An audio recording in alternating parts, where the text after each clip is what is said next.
के लिए अब देखिए, जब देश के लाखों लोगों को इस तरह से एसएमएस और ईमेल के जरिए इनकम टैक्स से एक फरमान आएगा या नोटिस आएगा, तो आप भी सोच रहे होंगे, अगर आपने नोटबंदी के दौरान पैसे जमा कराए अपने अकाउंट में, कि कहीं आपका अकाउंट इनकम टैक्स के रडार पर तो नहीं है। आप भी सोच रहे होंगे, या आपके खाते में जमा जो रकम है उस पर इनकम टैक्स विभाग कोई कार्रवाई तो नहीं कर सकता है, कोई शक तो नहीं है इनकम टैक्स विभाग को। तो आप भी आईटी की वेबसाइट पर जाकर खुद ये जांच कर सकते हैं। कैसे? देखिए हमारी संवाददाता साक्षी जोशी की रिपोर्ट। चलिए सबसे पहले मैं आपको बताता हूं कैसे आपको इसे फाइल करना होगा। आपको वेबसाइट का नाम याद रखने की जरूरत नहीं है, आप सिर्फ गूगल में जाइए और ई फाइलिंग टाइप कर दीजिए, बिल्कुल इसी तरह से। ई फाइलिंग आपने टाइप किया, अपने आप उसका होम पेज आ जाएगा। ये देखिए, log in income tax e filing. अब आप इस पर क्लिक कीजिए। अब ये देखिए, इस तरह का एक पेज आपके सामने खुल जाएगा। इसे ध्यान से देख लीजिए, ये वही वेबसाइट है जिस पर आपको सूचना देने के लिए कुछ ना कुछ इन्फॉर्मेशन आपसे मांगी जाएंगी। तो सबसे पहले आपको यूजर आईडी, ये देखिए यूजर आईडी यहाँ पर आपको दिया हुआ है। यूजर आईडी फॉर टैक्स पेई, आप टैक्स पे करते हैं तो आपका यूजर आईडी, आपका जो पैन है वही होगा। तो आपका पैन, जिसमें आप डिटेल्स एक पैन की डाल देती हूँ।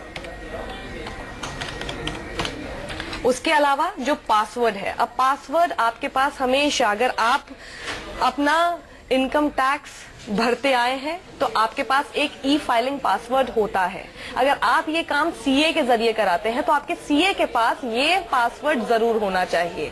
अगर ये प्रक्रिया आपको अपने सीए के जरिए ही करानी है तो वो कर देंगे। अदरवाइज अगर आप चाहते हैं कि अपनी पूरी सूचना जो आपको आयकर विभाग ने भेजी है वो आपको खुद देखनी है कि क्या भेजा है, तो आप अपने सीए से ये पासवर्ड मांग लीजिए, आपको मिल जाएगा। वरना नहीं अभी तक किया था तो और भी तरीके हैं आपको अपना ई फाइलिंग पासवर्ड जनरेट करने के। तो ई फाइलिंग जो पासवर्ड है यहाँ पर मैं एक डाल देती हूँ।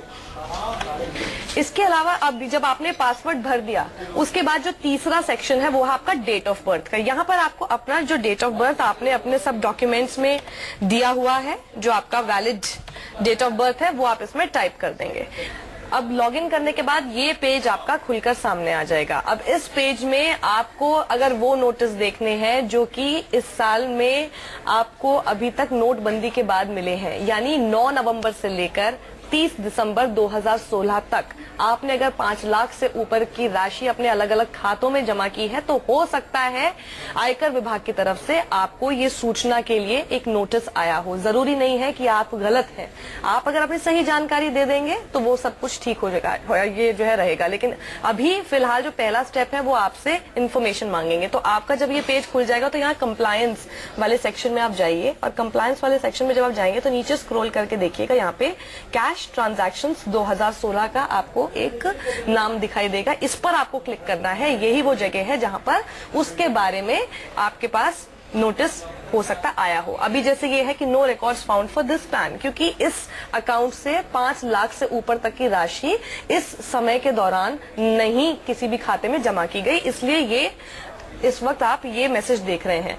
लेकिन अगर आप उस कैटेगरी में नहीं है तो यहाँ पर आपको सब चीजें दिखाई देंगी, जिसमें आपको सारी चीजें मेंशन करनी पड़ेंगी।